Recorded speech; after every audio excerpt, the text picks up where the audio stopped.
through the current state of chemical manufacturing and contrasted traditional methods with their AI-enabled counterparts.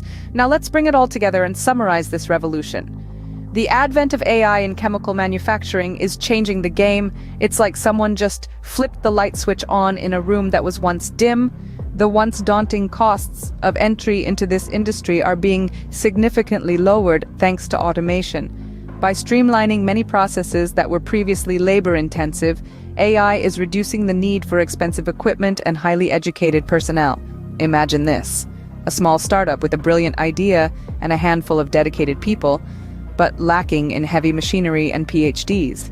In the past, they might have been pushed out of the market before they even got a chance to compete.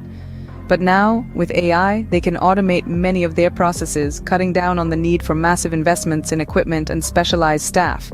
This shift is not just theoretical, it's happening right now. Smaller companies are entering the market using AI to level the playing field.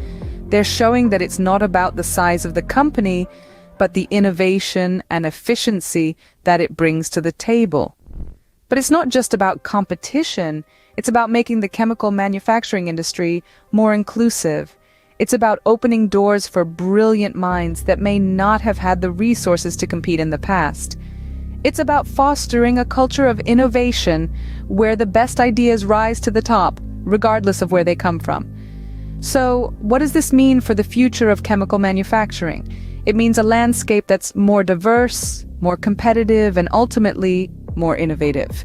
It's a future where the size of your company doesn't determine your ability to compete, but the quality of your ideas and the efficiency of your processes do.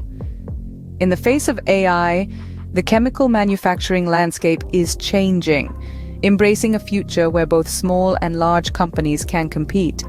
The future of chemical manufacturing is here, and it's more inclusive than ever.